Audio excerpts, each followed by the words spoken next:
Muy buenos días a todos. Un saludo cordial desde Córdoba, España, en plena ola de calor que nos tiene a 44 grados centígrados en alerta naranja y con vistas a que esto siga incrementándose.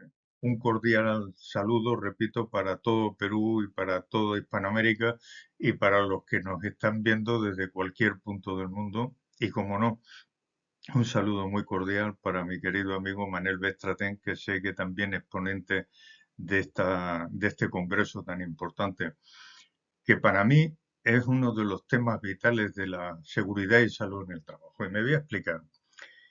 Cuando hablamos de la seguridad y salud en el trabajo, hablamos de técnicas, de técnicos, y muchas veces nos olvidamos que las técnicas y los técnicos lo que tienen que hacer es transmitir conocimiento para salvar vidas, que es la gran frase en la que podemos sintetizar este Congreso Internacional de Entrenando al Entrenador.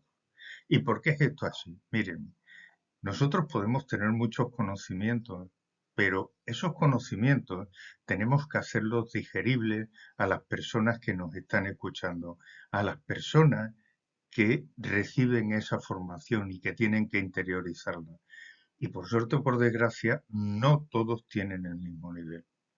Yo siempre he hecho en los másteres superiores de seguridad y salud en el trabajo, siempre he hecho un añadido que es incrementar la formación de los técnicos superiores en prevención de riesgos en 50 horas para introducir un módulo de didáctica de la prevención, del cual les voy a mostrar un poco para que vean cómo entiendo yo el tema de la formación de formadores.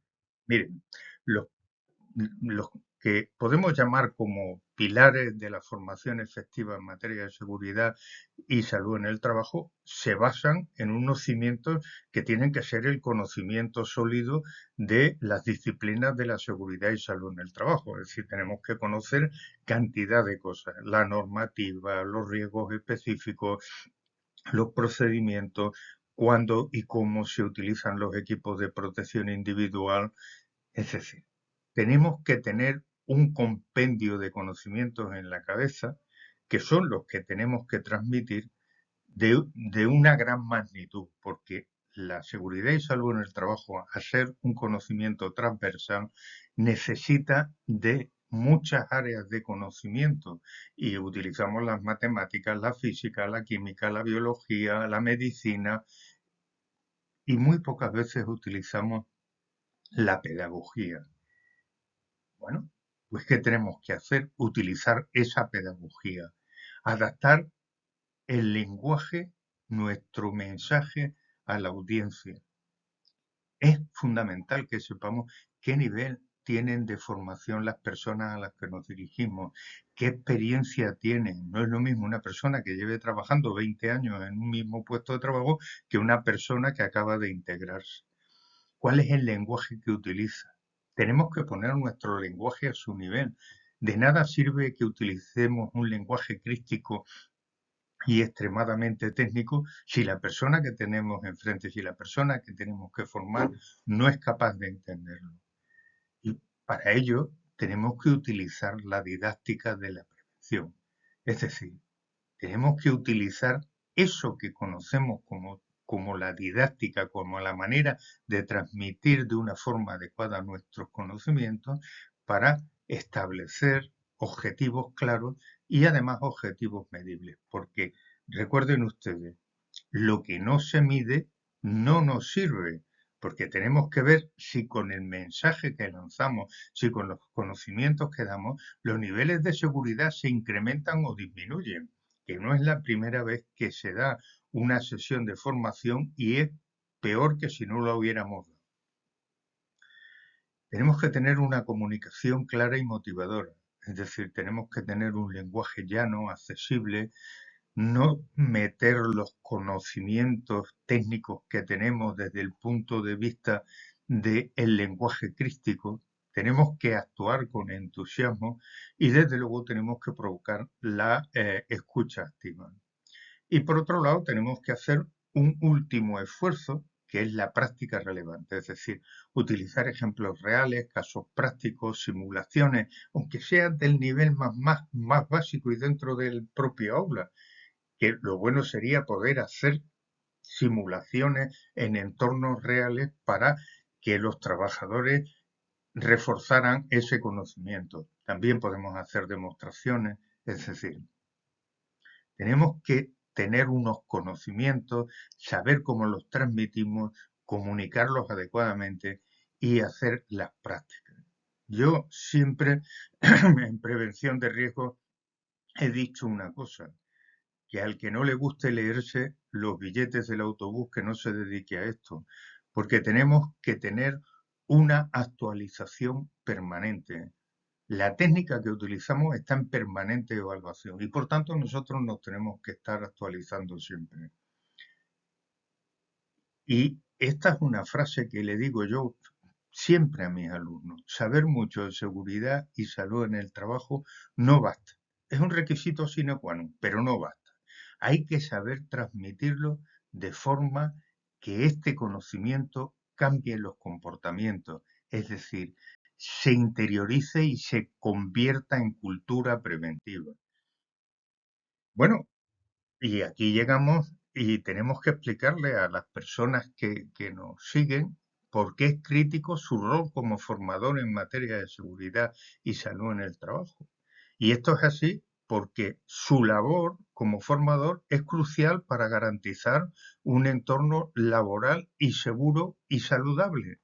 Y además porque la formación efectiva va a ayudar a prevenir accidentes, va a ayudar a prevenir enfermedades laborales y a promover una cultura de seguridad y salud en la empresa.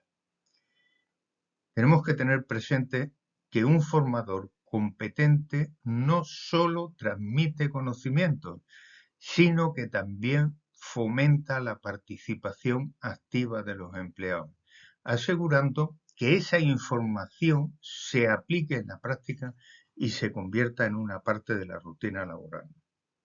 Miren, yo sé que hay corrientes en materia de prevención, sobre todo en las áreas técnicas, en que todo se basa en checklist, todo se basa en procedimientos y es bueno y es necesario que esto sea así.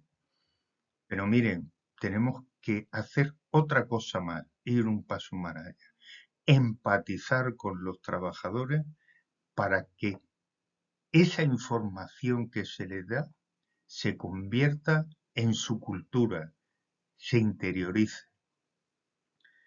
Una vez me decía un profesor mío que la formación es la última barrera entre el individuo y el riesgo o el peligro. Miren, imagínense un puesto de trabajo, que los hay, donde el trabajador no pueda utilizar equipos de protección individual.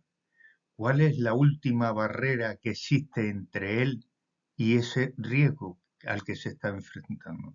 Pues evidentemente la formación que tiene. Y esa formación, perdón, se alcanza de dos maneras. Por un lado, con la experiencia que se tiene en el desempeño del trabajo que se está haciendo. Y por otro lado, también en la cultura preventiva, en interiorizar las normas de seguridad que hay que aplicar para poder trabajar en estos temas. Yo tengo una experiencia personal que es interesante y es saber que en las centrales nucleares, en las áreas nucleares, no ocurren accidentes de trabajo. Sin embargo, los mismos trabajadores fuera de las áreas nucleares sí que tienen accidentes de trabajo. ¿Por qué? Porque cuando están en la zona nuclear, en la zona radiactiva, estas personas utilizan todo su sentido en realizar su trabajo, tienen experiencia y la ponen en práctica, pero además tienen una cultura preventiva que es esa última barrera que los separa del riesgo. Y para ir poniendo los cimientos de la conferencia, vamos a entrar en lo que yo entiendo como didáctica de la prevención, que no es otra cosa que facilitar con normas la interiorización de la cultura preventiva, los modelos seguros y los comportamientos sancionados positivamente por la comunidad, el grupo, es decir, las prácticas seguras.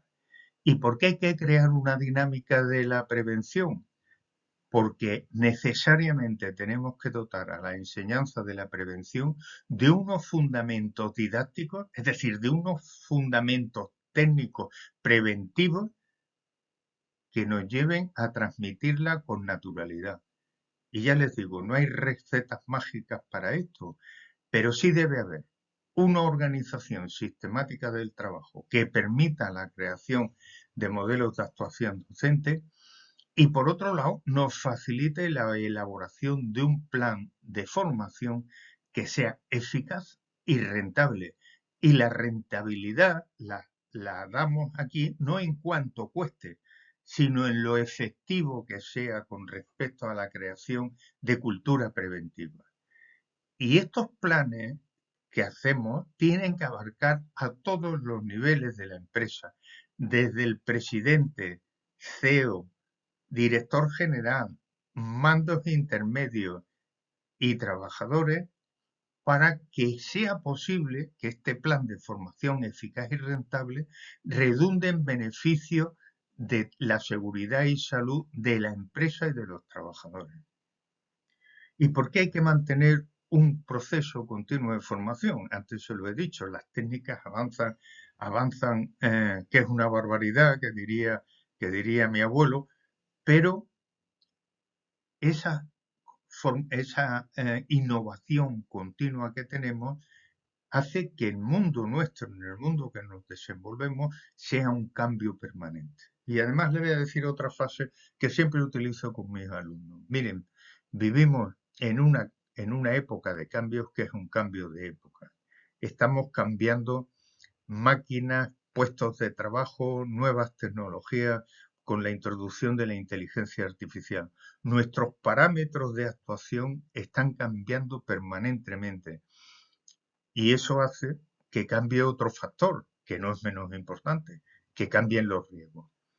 Por todas estas razones, la prevención de riesgos debe estar en constante evolución, en una evolución permanente a lo largo de la vida laboral. Y esto es muy necesario. Aquí no podemos hacer como se hacía antiguamente, que terminabas una carrera o terminabas una especialización y la ejercías durante toda tu vida y no volvías a abrir un libro. No, aquí tenemos que tener una evolución permanente y unos criterios de sistemática que hagan que los formadores y las propias personas que están en el mundo de la prevención trabajen de una forma continua, trabajen estos cambios de una forma permanente. Y con eso nos vamos a encontrar que tendremos plenamente adaptado nuestro sistema preventivo y la formación de nuestros trabajadores a la evolución de la técnica. Bien, en esta viñeta que le he puesto de los Simpsons, he querido hacer una exposición de lo que ocurre con la didáctica de la prevención la mayoría de las veces, ¿no? Que está el profesor dando clase y está la gente pues pensando en las batuecas cuando no en otro sitio más lejano, ¿no? ¿Por qué? Pues por una razón muy sencilla, porque un problema común que tenemos todos los que nos dedicamos a la enseñanza en materia de prevención es que las determinadas áreas de la prevención o incluso toda la prevención puede percibirse como muy aburrida o muy teórica. Y esto es un hecho incontrovertible y solamente está en nuestras manos cambiarlo. Cuando estamos hablando de distintas técnicas de higiene industrial, de distintas técnicas de seguridad, de distintas técnicas psicosociales, de distintas técnicas médicas, evidentemente tenemos una formación teórica que es muy importante, pero donde de nosotros depende hacer que eso sea un ladrillo indigerible o que sea un tema ameno. Por tanto, ¿qué recomiendo? Bueno, pues que hagamos actividades rápidas en grupos de 2 o 3 para idear formas prácticas de explicar la importancia de un ajuste correcto, por ejemplo, del arnés de seguridad. Y para ello, ¿de qué nos tenemos que valer? Pues de técnicas prácticas como tener al principio del curso un inicio impactante, una pregunta provocadora, un dato alarmante, una anécdota real, un vídeo corto. Pero además, y fundamental, y ya lo he repetido varias veces a lo largo de esta exposición, un lenguaje sencillo y visual. ¿Cómo lo hacemos? Pie en atrapamiento versus riesgo de lesión por compresión de extremidades inferior durante una operación con la máquina S. ¿Y qué hacemos? Usamos imágenes, diagramas, utilizamos una forma que el trabajador quede impactado. No quiere decir que sea sanguinoliento, ¿no? Sino algo que el trabajador perciba y grave en su cerebro para incrementar su cultura preventiva. Tenemos que hacer preguntas poderosas, siempre abiertas. Por ejemplo, en la misma clase, ahora mismo que están ustedes en un seminario, ¿qué riesgos ven en su alrededor? ¿Qué riesgos están detectando? O bien, preguntas cerradas de verificación. ¿El casco lo ajustas así o no lo ajustas? Y lo que tenemos que hacer es distribuir distintas preguntas que tenemos ya que tener previamente preparadas para llevar al ánimo de los alumnos. Y tenemos que hacer historias y casos reales que sean lo más cercanos posible al trabajador. Ponerle casos que sean de su entorno, que sean de su área de actuación. Y tenemos que hacer también demostraciones prácticas, es decir, hacer qué. ¿Utilizan ustedes equipos de protección individual? Sí. Muéstrame cómo te los pones. Muéstrame cómo si esa manera de poner el EPI es correcta o no es correcta. ¿Ya lo has visto? Sí. Hazlo tú ahora. Es decir, hacer prácticas que los lleven a interiorizar esos conocimientos y dinámicas breves en pareja, por ejemplo, para que identifiquen pues, los riesgos de una foto que le pongamos en eso, o hacer una reunión con un brainstorming, una lluvia de ideas para que aporten soluciones. Y por último, tenemos que tener un movimiento y un contacto visual.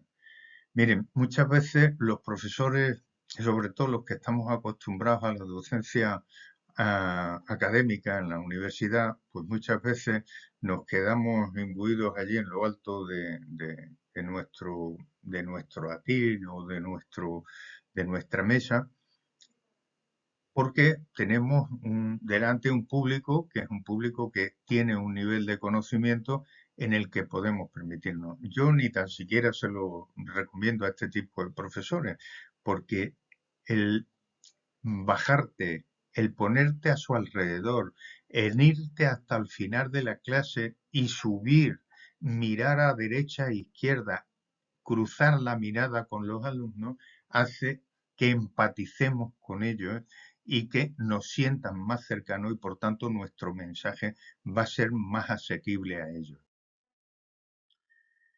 ¿Y por qué sigue siendo crítico el rol como formadores en materia de seguridad y salud en el trabajo? Bueno, pues porque salvar vidas y prevenir lesiones es el primer eslabón de la cadena de prevención y nuestra misión. Y luego porque tenemos que cumplir unas normas sobre formación obligatoria que en España se recogen fundamentalmente en la Ley 31 de 1995 de prevención de riesgos laborales y luego en distintos reglamentos específicos. Y tercero, porque tenemos que crear una cultura de seguridad. Tenemos que moldear actitudes y comportamientos seguros. Y además, esta cultura tiene que tener un impacto directo, es decir, la efectividad va a influir directamente en la seguridad del puesto de trabajo que está desempeñando el trabajador. Luego, ¿cuál es nuestro mensaje? No solo enseñas normas, cultivas hábitos que protegen. Es decir, tenemos que ser capaces de que el trabajador interiorice estos mensajes para, para hacer que sean cultura preventiva. Y bueno, ¿qué otra cosa podríamos decir? Pues un mensaje. Pues miren, en España murieron 2 trabajadores en accidente laboral cada día. ¿Es esto aceptable? Y crear un debate sobre eso. Ponerle imágenes que ellos que le puedan crear un punto de impacto emocional, que refuerce los mensajes orales que estamos dando. Y luego tenemos que entrar también en otro tema que es formación y prevención de riesgos. La formación en prevención de riesgos debe ser concebida como un esfuerzo organizado con el fin de inducir cambios en la conducta del sujeto. ¿Qué tenemos que tener más en cuenta? Que se necesitan objetivos claros, formulados, para trabajar de una forma operativa y que la realización de la secuencia ordenada de estas actividades y contenidos nos va a hacer conseguir esos objetivos de formación y también destacar el papel de la práctica como vía de aprendizaje.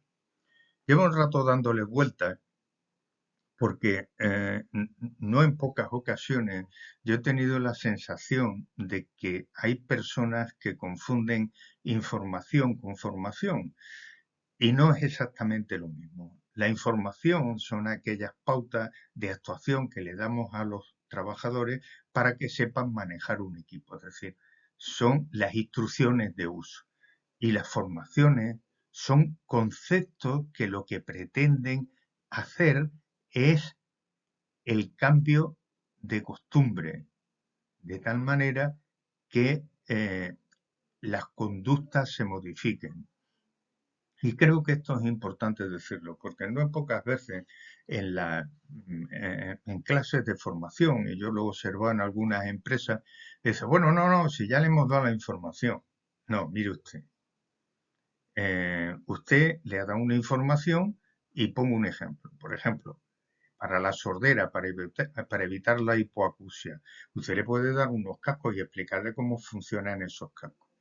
Y eso es información, pero la formación es explicarles qué es la hipoacusia y qué ocurre si no utilizan los medios de protección que va a evitar que esa sordera se pueda desarrollar en su organismo. Y eso, ese conocimiento de los efectos que tiene la sordera sobre su pabellón auditivo, va a ser el que va a hacer que cambien las conductas, que cambien sus maneras de comportarse y ellos mismos hagan la utilización de esos equipos de formación y utilicen la información de su uso.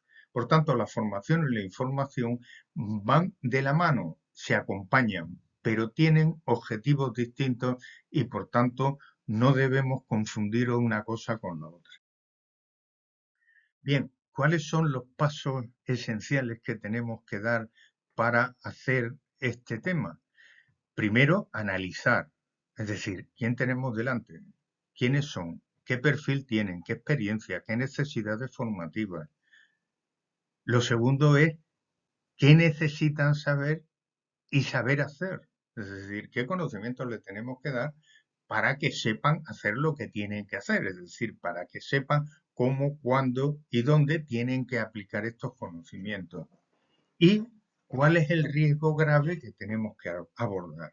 Y para eso, ¿qué tenemos que hacer? Establecer los objetivos y los contenidos. El objetivo nos va a facilitar que los participantes puedan identificar los principales riesgos en su área y seleccionar las medidas preventivas y los equipos adecuados al finalizar el curso. Y el contenido lo que va a priorizar son las cuestiones imprescindibles para la seguridad Y miren, le digo como les digo a mis alumnos de peritos judiciales, más, menos es más. No porque le demos unos contenidos grandísimos vamos a ser más eficaces. No, tenemos que ajustar a lo realmente necesario el mensaje que tenemos que transmitir. Ni una palabra más, ni una palabra menos, ni un mensaje más, ni un mensaje menos. Para ello nos valdremos de una estructura de diseño que tendremos que haber trabajado previamente. Una introducción impactante, ya lo hemos dicho antes, algo que los despierte, que los meta en lo que estamos haciendo, un contenido claro, lo breve si lo bueno si breve, dos veces bueno.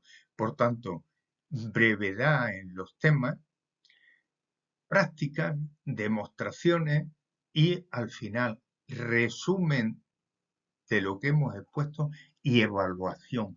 Medir cómo ha calado el mensaje en estas personas. Y miren, esto es una de las cosas más importantes que tenemos que hacer en nuestra labor de formadores. Tener un buen diseño de evaluación. No se trata de evaluar por evaluar, sino de evaluar si los objetivos que hemos diseñado se ajustan a las pretensiones que queremos hacer a través de lo que nos digan los trabajadores mediante esa evaluación.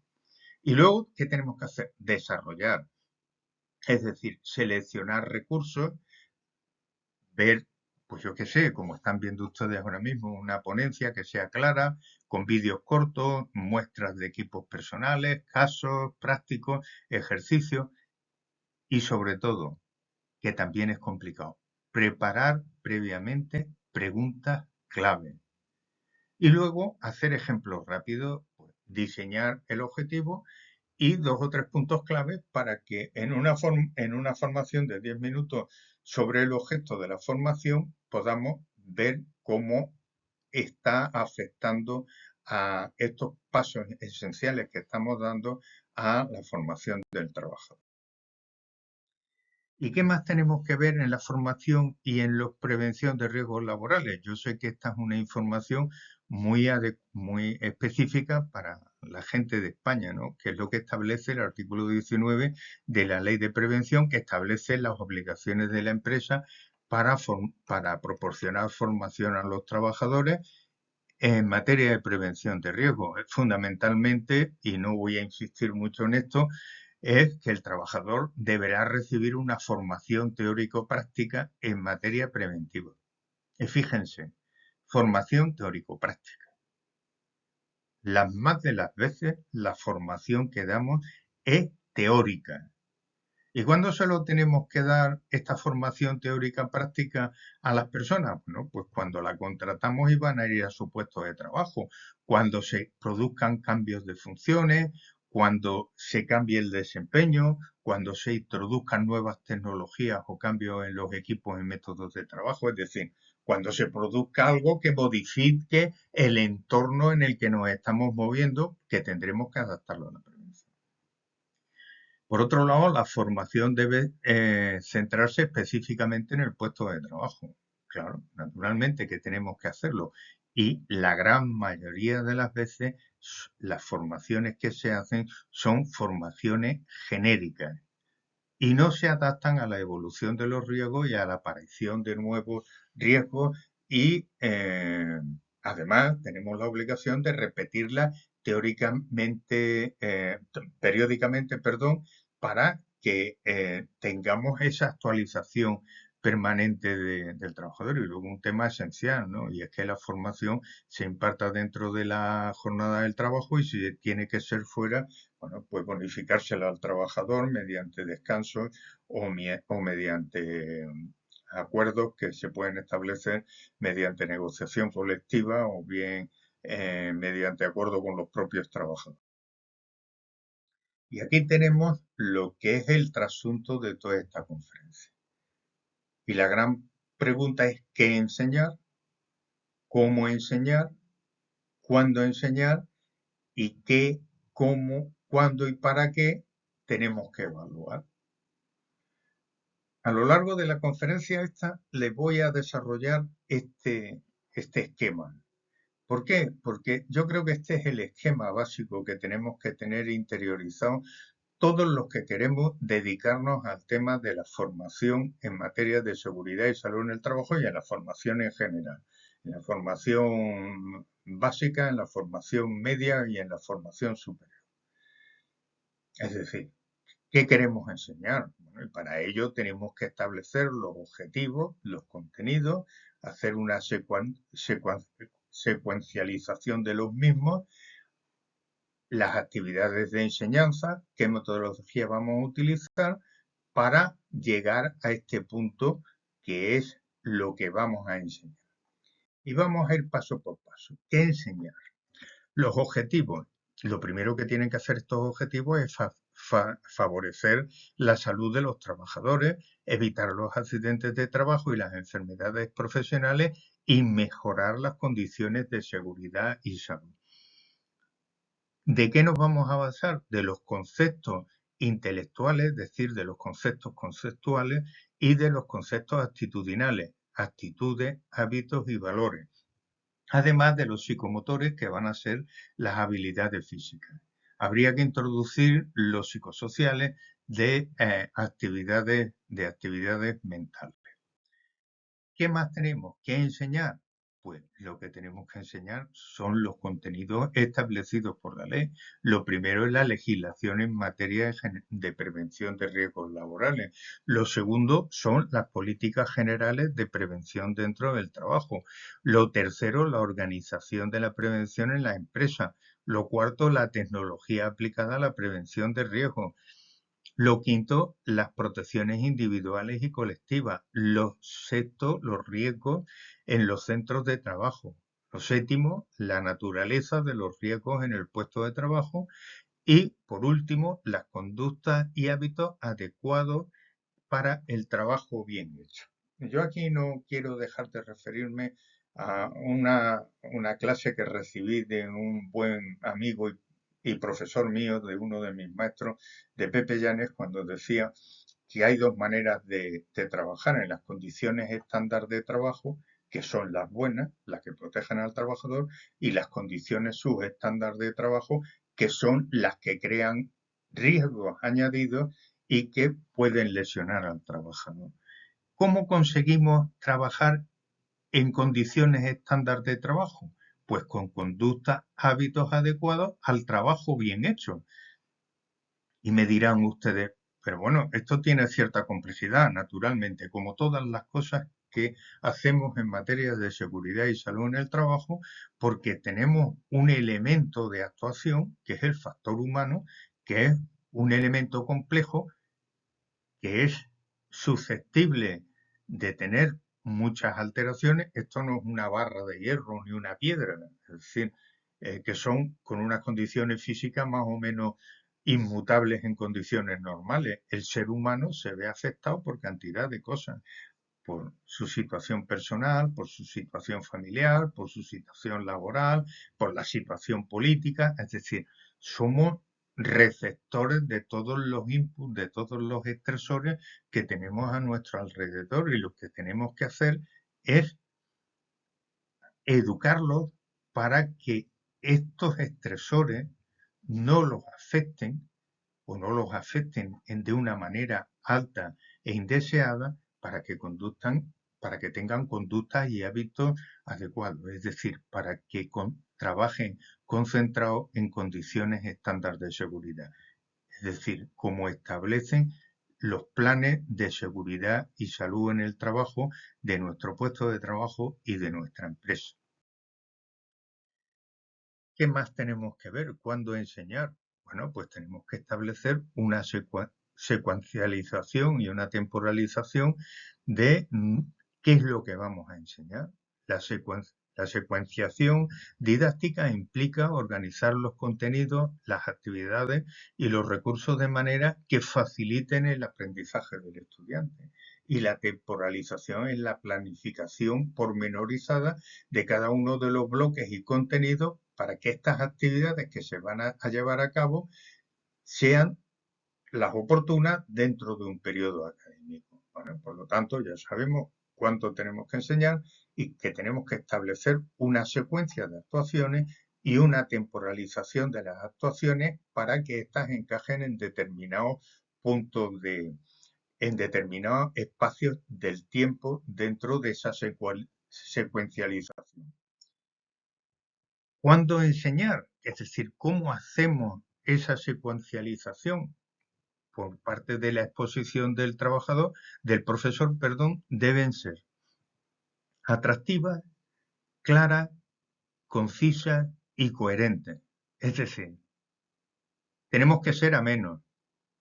¿Y qué debemos conseguir? Despertar el interés de los alumnos, resaltar la relevancia de los contenidos que se les están transmitiendo y adecuar esto al puesto del trabajador. Y vuelvo a insistir, ya está bien de hacer formaciones que son café para todos, para cumplir requisitos legales.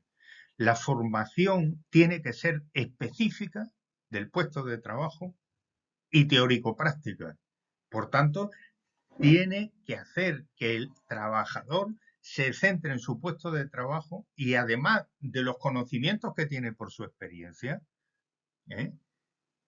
tenga una serie de técnicas formativas o tiene que tener una serie de contenidos que le ayuden a superar los posibles elementos de riesgo. ¿Y qué tenemos que ver más? La realización de ejercicios cuando corresponda. Es decir, si estamos centrados en el puesto de trabajo, tenemos que explicarle cómo tiene que estar, qué tipo de agrupamientos tiene que hacer, qué materiales y qué ejemplos tiene que utilizar. Por tanto, nosotros cuando lleguemos al puesto de trabajo, tenemos que llevar todo el compendio formativo adecuado a ese puesto de trabajo para que sea explícito sobre el mismo.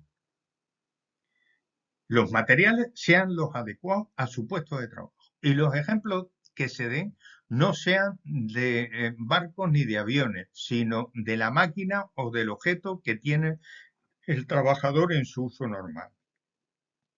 Tenemos que estudiar los contenidos para los alumnos, la recapitulación de lo aprendido y la evaluación de los contenidos aprendidos. Miren, no sirve de nada enseñar si no sabemos que lo que estamos transmitiendo al trabajador le afecta de una forma positiva e incrementa sus niveles de formación. Si no somos capaces de lograr esto, lo mejor que podemos hacer es dejarlo, porque no lo estamos haciendo bien. Y es más, podemos estar creando un peligro adicional. Podemos estar llevando al trabajador a trabajar en condiciones sus estándares de seguridad por una formación deficiente. ¿Y cómo tenemos que enseñar? ¿Cuál es la actividad del profesor? Bueno, pues lo primero que tenemos que hacer cada vez que empezamos un curso es revisar los requisitos previos. No sirve un curso que se hizo en el año 97 y estamos dando el mismo curso en 2025. Tenemos que renovarnos, que adecuarnos a la técnica, adecuarnos a la evolución. Tenemos que explicar previamente cuáles son los objetivos que nos hemos planteado.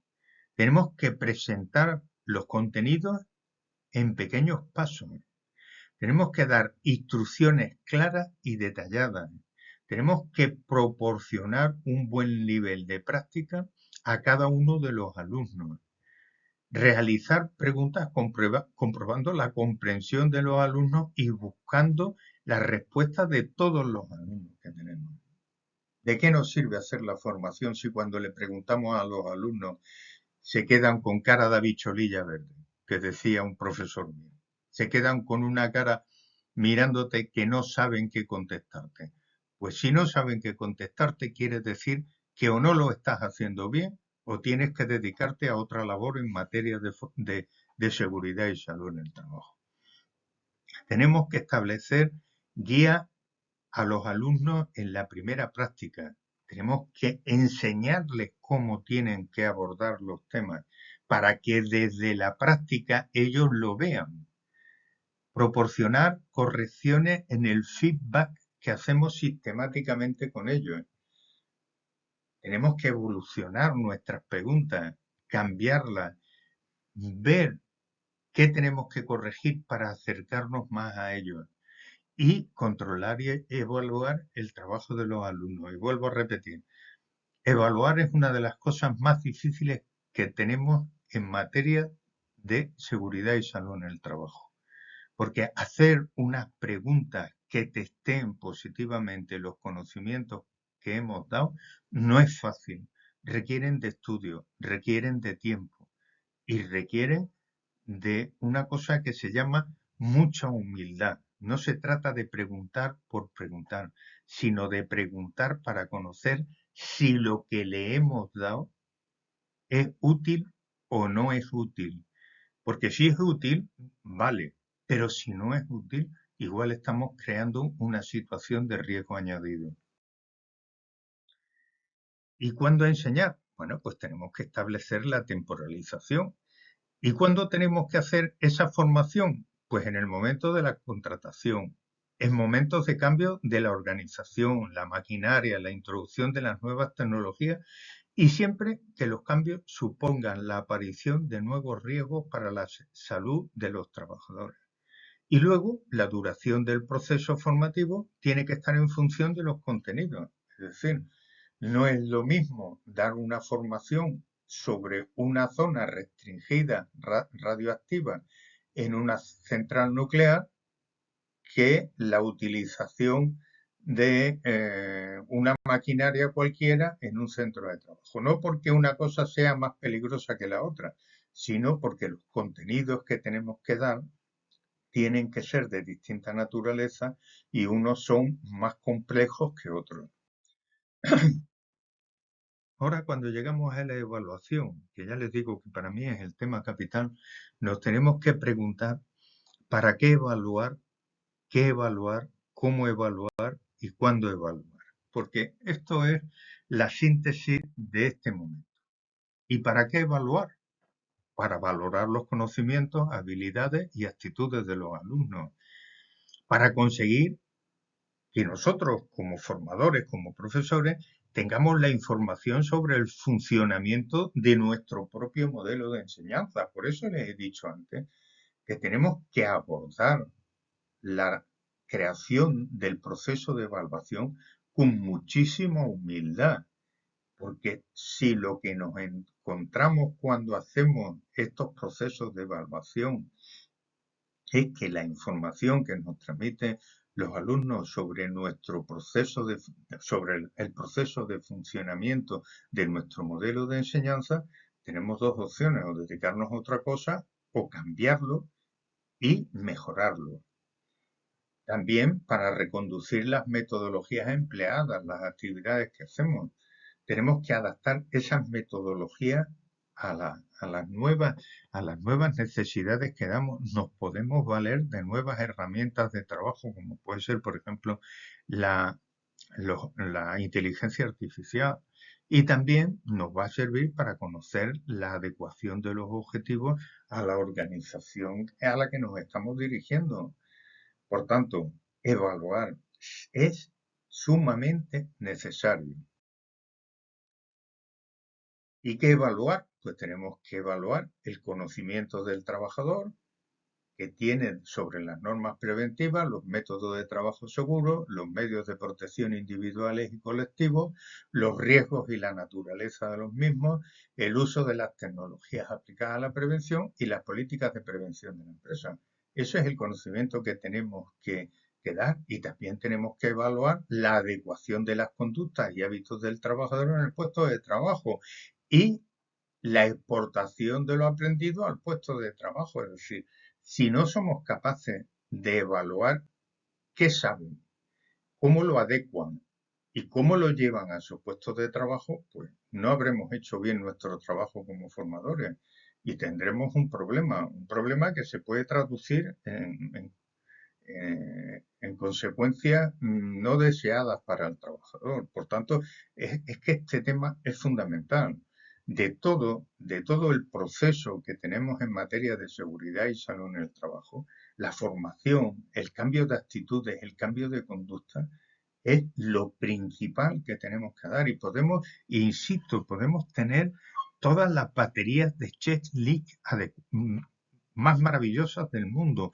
Podemos tener los métodos ISO, OSA, pero si no hacemos bien este proceso, de poco o de nada van a servir. Yo siempre digo que uno de los temas que tenemos que evaluar, porque además esto entraría dentro del área psicológica, dentro del área psicosocial del trabajador, si no tenemos bien evaluadas las condiciones psicosociales del puesto de trabajo, pero bien evaluadas con evaluaciones y hacemos planes de actuación para evitar los estresores, si no damos además unos buenos conocimientos, no tenemos establecida una buena cultura preventiva, las medidas técnicas pueden ayudar a que no pase una catástrofe, pero estoy seguro que pasará algo y además algo indeseado, porque vamos a estar trabajando en condiciones subestándar de seguridad. ¿Y cómo tenemos que evaluar? Bueno, pues esto nos lo podemos inventar de muchas maneras, con exámenes orales, con exámenes escritos, mediante pruebas objetivas, es decir, un test con múltiple elección de respuestas, de preguntas de respuesta limitada, de estas de desarrollo, ¿no? Mediante entrevistas, mediante encuestas. Yo soy partidario de mezclar en los procesos de evaluación, pues esos exámenes, si queréis, escritos o bien mediante eh, distintos modelos de múltiple elección de respuestas, es decir, mediante tipo T. Y yo luego sí que me gusta utilizar o bien con determinados trabajadores la entrevista y de manera genérica la encuesta. No solamente hacerle un examen escrito, sino luego hacer una encuesta para perfilar determinados aspectos que se pueden escapar del examen escrito, porque tenemos que tener en cuenta que tanto en el examen oral como en el examen escrito, la expresión o el mensaje que va a transmitir el trabajador va a estar muy en relación con su nivel formativo y muchas veces en los niveles formativos de las personas hacen que no sean capaces de transmitir de forma laboral, de forma oral o escrita sus conocimientos, es decir, tienen dificultades para transmitir el nivel de comprensión. Por tanto, hacer encuestas o entrevistas personales ayuda bastante. ¿Cuándo tenemos que evaluar? Bueno, pues antes de empezar el proceso, que es la evaluación inicial, durante el proceso, que es la evaluación continua, y después del proceso, que es la evaluación inicial. Es decir, si queremos hacer bien el proceso de evaluación, antes de que empiece el curso, durante el curso y después del curso, tenemos que hacer evaluaciones para que nuestros alumnos eh, nos dejen la impronta de cómo estaban antes de empezar, cómo van evolucionando y cómo están después de terminar la formación. Bueno, y la gran pregunta, ¿aprendieron? ¿Van a cambiar sus actitudes? Porque después, más allá del examen, tenemos que ver y qué observamos durante las prácticas, qué respuestas dan a la pregunta, cómo participan en las dinámicas. Y al final vamos a tener que ver cómo hacen prácticamente esas enseñanzas que hemos hecho. Por ejemplo, muéstrame cómo te vas a poner los guantes. Y si lo hacen de forma correcta o no, mediante preguntas abiertas, explicas con tus palabras cuándo debes usar el que sea. En mini casos, ¿qué harías en esta situación? En encuestas breves de reacción, ¿qué acción concreta aplicarás mañana? Y luego un seguimiento. Si no le hacemos seguimiento y lo observamos en el puesto de trabajo, hablando con él y sobre todo con los mandos que lo están observando, poco podremos ver la utilidad del examen durante la formación o mediante otros temas.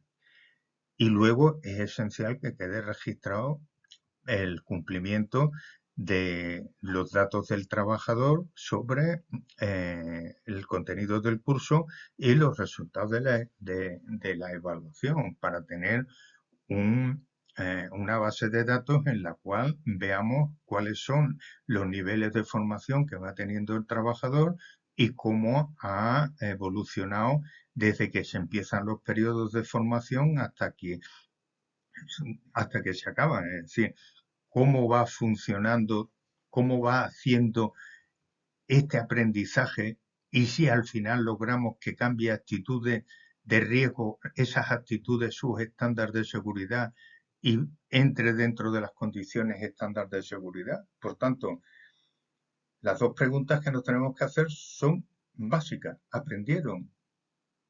¿Han cambiado? Y eso lo podemos hacer teniendo la referencia de cómo entraron, de cómo han salido y de cómo están evolucionando en el puesto de trabajo. La formación que no tiene seguimiento en el puesto de trabajo para ver si se están aplicando esos conocimientos, pues sinceramente es una formación que desde mi punto de vista es una formación no perdida, pero a la que no se le saca el rendimiento que se le tiene que sacar con la explotación posterior de esos conocimientos y ver cómo los está aplicando el trabajador. ¿Qué recursos claves y qué buenas prácticas tenemos que hacer? Bueno, los recursos tenemos en España un montón a través del Instituto Nacional de Seguridad y Salud en el Trabajo, que les invito a que entren a la página web y los vean, a través de la Agencia Europea, a través de la Organización Internacional del Trabajo, que pueden entrar en la región o simplemente a nivel genérico, a nivel mundial, las normativas específicas del sector, como son los reglamentos. En España es muy importante la negociación colectiva porque eh, hay una salvedad dentro del Estatuto de los Trabajadores Español, que es el artículo 64 del Estatuto, mediante el cual los acuerdos alcanzados en Comité de Seguridad y Salud en el Trabajo tienen fuerza negocial, es decir, se convierten en elementos de obligado cumplimiento por la empresa y los trabajadores, porque son elementos de negociación colectiva,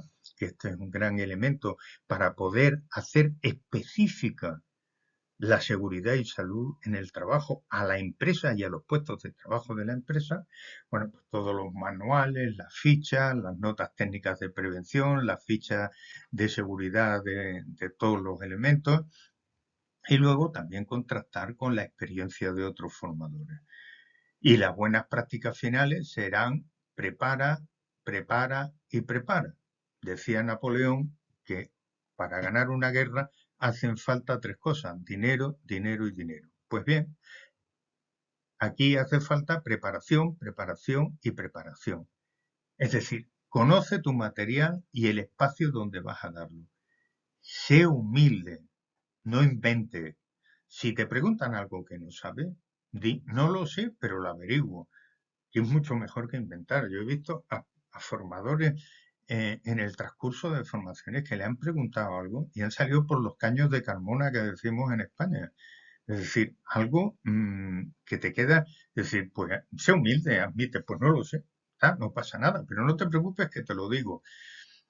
Gestiona las objeciones con calma. Esta es una de las cuestiones en las que la humildad tiene que prevalecer. Muchas veces te preguntan cosas que te pueden ser incómodas o molestas. Tenemos que escuchar esas objeciones que nos hacen con calma, escucharlas, validar la preocupación del que nos lo está haciendo, explicando, y la explicación tiene que estar basado en el riesgo, la evidencia y la norma. Tienes que crear tu credibilidad. La credibilidad, perdón, se tarda mucho tiempo en hacerse, pero se pierde en un momento, ¿eh? Y luego tenemos otro elemento que ya veo que me estoy pasando, es la actualización constante. El cierre y el compromiso, pues tenemos que hacer un resumen rápido ¿Cuál es el rol que tenemos todos los formadores? Proteger vidas. Y olvidémonos de historia. Lo más importante que tenemos es proteger vidas, no aplicar técnicas. Tenemos que enfocarnos a lo esencial y a lo práctico. Tenemos que usar técnicas activas que lleven al trabajador al compromiso y tenemos que evaluar lo aprendido y ver cuál es el cambio que esperamos. El mensaje inspirador es: cada sesión que impartí es una oportunidad para prevenir un daño, para fortalecer una cultura de seguridad. Sois agente de cambio fundamental y llamada a la acción. ¿Cuál es la primera técnica que vais a aplicar en vuestra próxima formación? Lo sabes. Y luego dar tus datos para que, si alguien quiere contactar contigo o hacerte alguna pregunta, profundizar en algún tema, tenga la posibilidad de hacerlo. Y ya termino. Muchísimas gracias por su atención. Siento no poder estar de forma directa con todos ustedes porque me ha coincidido con otro acto que tenía programado en Madrid y no tengo más remedio que estar en él y me coinciden las horas. Muchísimas gracias por su atención. Espero que los contenidos que les he puesto les sirvan de ayuda y no olviden nunca que la última barrera entre el cuerpo y el riesgo es el nivel de formación que tenga una persona, que esa formación sea adecuada a ese riesgo. Muchísimas gracias y hasta la próxima, agradeciendo a los organizadores la amabilidad que han tenido al invitarme a este congreso tan importante desde España, desde esta Córdoba que está a 44 grados a la sombra. Reciban un afectuoso saludo y conste que si pudiera les mandaría unos pocos de grados por allí. Muchísimas gracias por su atención y hasta dentro de poco espero.